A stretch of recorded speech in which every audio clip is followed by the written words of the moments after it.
মুত্তাকির দল, তোমাদের কোনো চিন্তা নাই। যদি তোমরা মুত্তাকি হতে পারো তাহলে তোমাদের কোনো চিন্তা নাই, কোনো টেনশন নাই। তোমরা কোথায় থাকবে? বাগানের ভিতরে বিচরণ করবে, যেখানে আঙ্গুর ভরপুর রয়েছে।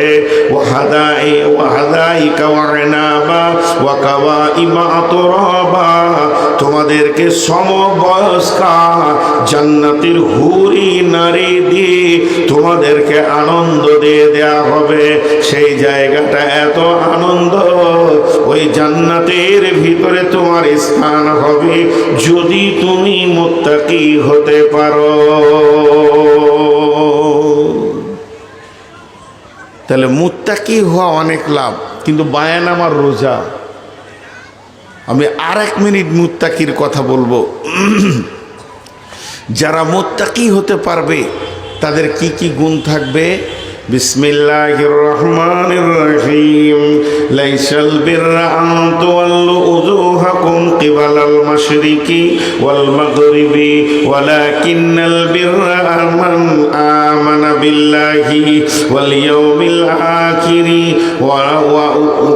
والملائكة والكتاب والنبيين وآتى المال على حبه ذوي القربى واليتامى والمساكين وابن السبيل والسائلين وفي الركاب وأقام الصلاة وآتى الزكاة والموفون بعهدهم إذا عهدوا والصابرين في البأساء والضراء وحين البأس أولئك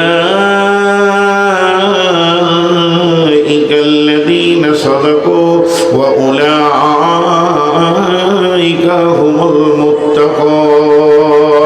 আল্লাহ তাবারক ওয়া তাআলা বলছেন, শুধু পূর্ব পশ্চিমে মাথা নাম করার নাম মুত্তাকি নয়। যদি তোমাকে মুত্তাকি হতে হয়, আল্লাহর উপরে ঈমান, আখিরাতের উপরে ঈমান, ফেরেশতার উপরে ঈমান, কিতাবের উপরে ঈমান, নবীদের উপরে ঈমান আনতে হবে। মাল দান করতে হবে, সালাত আদায় করতে হবে, যাকাত দিতে হবে। যখন কোনো মানুষের সঙ্গে কোনো ওয়াদা করবে তো ওয়াদা পূরণ করতে হবে এবং বিপদ আপদে ধৈর্য ধারণ করতে হবে। এই 10টা গুণ যার ভিতরে থাকবে, আমার রব বলছেন উলাইকাল্লাযীনা সাদাকু ওয়া উলাইকা হুমুল মুত্তাকুন। এরাই হচ্ছে মুত্তাকি। 5-7 মিনিট আমি মুত্তাকির কথা বললাম। কেন বললাম 5-7 মিনিট মুত্তাকির কথা?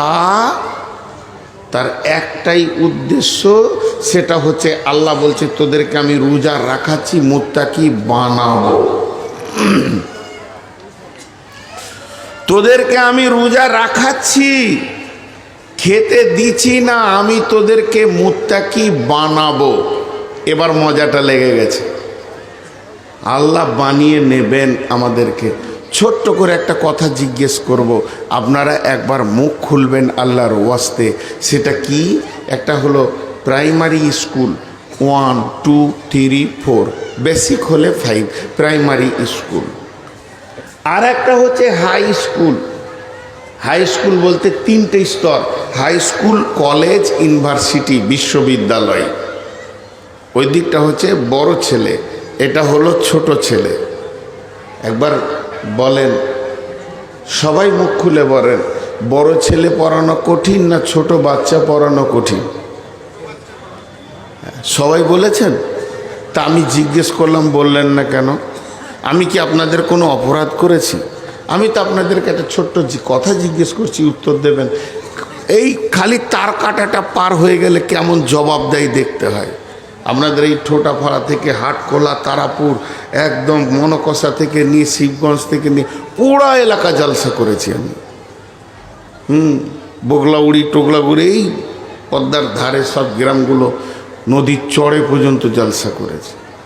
তো ওরা জবাব দেয়। আপনারা বলেন, প্রাইমারি স্কুলের ছেলেদেরকে পড়ানো কঠিন না হাই স্কুলের ছেলেদেরকে পড়ানো কঠিন? পার্থক্য কোন জায়গায়? পার্থক্য হচ্ছে হাই স্তরের ছেলেরা নিজেরা পড়াশোনা করে নেয়, আর প্রাইমারি ছেলেদেরকে লোড করতে হয়। ওর ইচ্ছা নেই, ওকে লোড করতে হবে জোর করে। হাই স্কুলে বা কলেজে কোনো একটা বিষয় নিয়ে, সাবজেক্ট নিয়ে শিক্ষক পড়াচ্ছেন, হঠাৎ দেখা গেল সময় শেষ, কথাটা কমপ্লিট হলো না, পরের দিন ছাত্ররা নিজেই বলবে, স্যার ওই গতকালকের বিষয়টা একটু বলে দেন, ক্লিয়ার হয়নি। আর প্রাইমারি খালি একবার ছুটি বললেই ও ডিগবাজি মারবে যে আজ ঈদ হয়ে গেল, ছুটি মানে কি? জি আমরাও তো দেখেছি, আমরা ম্যাডামের কাছে পড়েছি, আর রশিদীর্ঘি। তো আমাদের ম্যাডামের বাড়ি ছিল পোপার বর্ধমানে, তো এখানে থাকতো হিন্দু মহিলা, তো পড়তে যেতাম, তো চোরের মতো ক্লাসরুমে ঢুকেছি। তারপরে আমার মনটা খালি বলছে যেন সবাইকে দেখা পায়, আমাকে যেন ম্যাডাম দেখতে না পায়, তাহলে আমি আজকে বিরাট আনন্দ হয়ে যাব। তো নসিব খারাপ, এই আয়, আমাকেই ধরেছে, আয় ওঠ, উঠলাম, আয়, কোনো রকম যে টেবিলে দাঁড়ালাম, আয় বই নে, দে বই দে, বই দে, বইটা দিলাম। সে 3 পাতার বই, বড় বড় অরসি লেখা আছে, বলো বলো বলো বল বলো। ম্যাডাম যখন 12 বার বলছে, তখন ছেলে এমনি করে গাটা পাকি বলছে, ও যা। তার মানে শিক্ষক ছাত্র থেকে বেশি পড়ে, এর নাম হলো প্রাইমারি। তো প্রাইমারিতে বানিয়ে নিতে হয়, হাই স্কুলে বেনে নিজে যায়। তো আল্লাহ বলছে মুত্তাকি হলো সব থেকে আপার লেভেলের একটা জান্নাতে ইজ্জত সম্মানের টাইটেল, এবং যত জান্নাতে থাকবে তার মধ্যে আপার লেভেলের একটা সম্মানী জায়গার নাম হচ্ছে মুত্তাকি। তা আমি রোজাটা তোদেরকে দিয়েছি কেন? যে তোদেরকে আমি মুত্তাকি বানাবো, এর জন্যে দিয়েছি। এবার দেখেন কেমন করে আল্লাহ বানাবেন। আল্লাহ তাবারাক ওয়া তাআলা বলছেন, বিসমিল্লাহির রহমানির রহিম, ইয়া আইয়ুহাল্লাযীনা আমানু, হে ঈমানদারগণ, কুতিবা আলাইকুমুস সিয়ামু কামা কুতিবা আলাল্লাযীনা মিন ক্বাবলিকুম, তোমাদের উপরে আমি রমজান মাসের রোজাকে ফরজ করে দিলাম, যেমন তোমাদের পূর্বপুরুষের উপরে আমি রোজাকে ফরজ করে দিয়েছি। লাআল্লাকুম লাআল্লাকুম লাআল্লাকুম তাত্তাকুন, আমার উদ্দেশ্য হচ্ছে লাআল্লাকুম মানে যাতে করে, তাত্তাকুন মানে তোমরা মুত্তাকি হয়ে যেতে পারো। বন্ধুরা আমার, আল্লাহ তাবারাক ওয়া তাআলা আমাদেরকে মুত্তাকি বানানোর জন্যে এত সুন্দর করে একটা প্রোগ্রাম বানিয়ে দিয়েছেন, যে তোমরা আমার রমজান মাসে রোজা যে রাখবে, তার জন্যে মুত্তাকি হওয়াটা আসান হয়ে যাবে, এবং তোমরা মুত্তাকি হয়ে যাবে, এতে কোনো সন্দেহ নাই। যেমন আল্লাহ তাবারাক ওয়া তাআলা হাদিসে কুদসির মধ্যে বলছেন, বিসমিল্লাহির রহমানির রহিম, ইয়াকুলুল্লাহু আযজা ওয়া জাল, কুল্লু আমালিন ইবনে আদম লাহু ইল্লা সিয়ামা ফাহুয়া লি ওয়া আনা আজজি বি, ইন্নামা ইয়াতরুকু তাআমাহু ওয়া শারাবাহু মিন আজলি। আল্লাহ তাবারাক ওয়া তাআলা বলছেন হাদিসে কুদসির ভিতরে, যতগুলো ইবনে আদমের সন্তান রোজা রাখে, তারা আমার জন্য রাখে।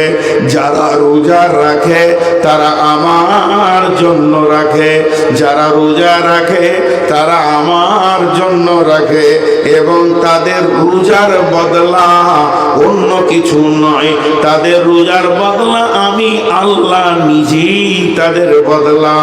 তার মানে আমি আপনার এই মাদ্রাসার ছেলেদেরকে বললাম যে ফার্স্ট হবে একটা কোরআন পাবে, সেকেন্ড হবে তো একটা হাদিস দিব, আর থার্ড হবে তো তাকে একটা কলম দিব, আর সান্ত্বনা প্রাইজ অমুক দিব, তসুক দিব।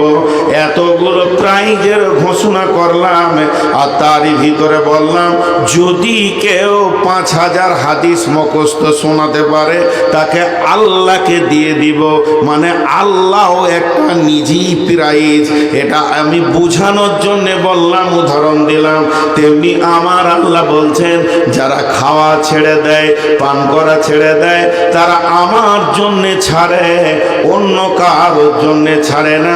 অতএব এই আমলটার বদলা অন্য কিছু নয়, এর বদলা আমি আল্লাহ নিজেই তার হয়ে যাব। কত বড় ইবাদত! একটা ছোট্ট কথা বলছি, আর এইটা মগজে, ব্রেনে একদম পিনের মতো গেঁথেলেন। পৃথিবীর বুকে কোরআন আর হাদিসের 1 থেকে 100 এ থেকে জেড পর্যন্ত যত আমল এসেছে, যত আমল এসেছে, যত আমল এসেছে, সব আমল লোক দেখানি করা যায়। সব আমাল লোক দেখানি করা যায়। আমি বক্তব্য রাখছি অহংকারের সঙ্গে, লোকে বলবে বিরাট বক্তা, আল্লাহর কাছে লাত খাবো।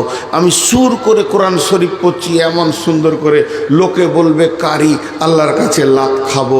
আমি শহীদ হচ্ছি বীর হয়ে, লড়াই করে জান চলে গেল, লোক বলবি কত বীর রে, আল্লাহর কাছে লাত খাবো। আমি নামাজ পড়ছি লোক দেখিয়ে, আল্লাহর কাছে লাত খাবো। মানে বদলা পাবো না, বদলা পাবো না, বদলা পাবো না কোনো আমল। আমি দান করছি, লোক বলবে ওরে সুবহানাল্লাহ কত বড় দাতারে, আল্লাহর কাছে লাত খাবো। তার মানে হচ্ছে পৃথিবীর যত আমল আছে, ওই আমলটা যদি কেউ নিয়ত করে যে আমি লোককে দেখিয়ে করছি, সম্ভব সম্ভব সম্ভব সম্ভব সম্ভব সম্ভব। কিন্তু একটা আমল আছে পৃথিবীতে যেটা 1000 নিয়ত করলো লোক দেখানি হয় না, সেটা হলো রোজা, সম।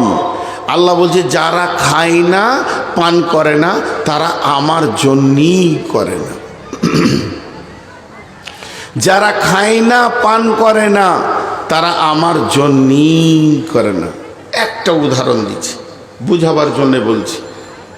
আপনার বাড়ি পারদাওনাপুর, আপনার বাড়ি সভাপুর, হঠাৎ আপনার মায়ের ওষুধ আনতে হবে, কিংবা পাম্প মেশিনে একটা পার্স লাগবে। মাসটা রমজান মাস, ভোরবেলায় উঠে সাহারি খেয়ে ফজরের সলাৎ করে বের হয়ে চলে গেলেন ধুলিয়ান ডাক বাংলা। মাল পেছেন না, ওষুধও পেছেন না। একজন বলল এই পাঁচটা বহুত পুরাতন আপনার মেশিনটা, এই পাঁচটা যদি নিতে হয় তো বহরমপুর গেলে পেয়ে যাবেন, আপনার কাজের জরুরি ছিল। আপনি মারলেন টান বহরমপুর, ওখানে যখন পৌঁছালেন তখন 10টা বাজছে, কেবল দোকান খুলল, মালটা নিলেন, রাস্তা আপনার 12টা 1টা ধুলিয়ান হয়ে গেল। এরপরে আপনি নদী পার হলেন, প্রায় বাড়ি ঢুকতে 2টা বাজছে, প্রখর রোদ। আর এই রোদে জার্নি করে ভিতরটা মরুভূমি হয়ে গেছে, মনে হচ্ছে যেন এক জকে হবে না, 1 বালতি পানি লাগবে তবে এই জানটা ঠান্ডা হবে, তাছাড়া মনে হয় যেন ভিতরটা মরুভূমি হয়ে গেছে, শুকনো ঢোক গিলা হচ্ছে। তারপরও আমি কোনো রকম করে গায়ে তেলটা নিলাম, এবার গোসলখানায় গেলাম, মেশিনটা চালিয়ে দিলাম, কিংবা বিবিকে বললাম বেগম রে, তুমি আমার কলটা চেপে দাও, একটু গাটা ঠান্ডা করে নি। আমি মগে করে পানি নিয়ে মাথায় ঢালছে, শীতল পানি আমার চামড়াকে ঠান্ডা করছে। ভিতরে যেন আমার দিল বলছে ওই পানিটা এক গ্লাসও কম করে প্রয়োজন ছিল, কিন্তু ওই পানিটা যখন মুখের ওপর দিয়ে যেছে তখন আমি ঠোঁটটাকে চেপে ধরে নিয়েছি। ওই অবস্থায় পানি ঢালতে ঢালতে যদি 2-3 ঘুঁট খেয়ে নি, পৃথিবীর কেউ দেখতে পাবে না, কারো ক্ষমতা নয়। গাঁওয়ালা দেখবে না, মুসল্লি দেখবে না, ইমাম দেখবে না, মসজিদ দেখবে না, হাজি দেখবে না, গাজী দেখবে না, তারপরও আমি খেলাম না। মুখটাকে আরো চেপে ধরছি যাতে করে এক ফোঁটা না চলে যায়।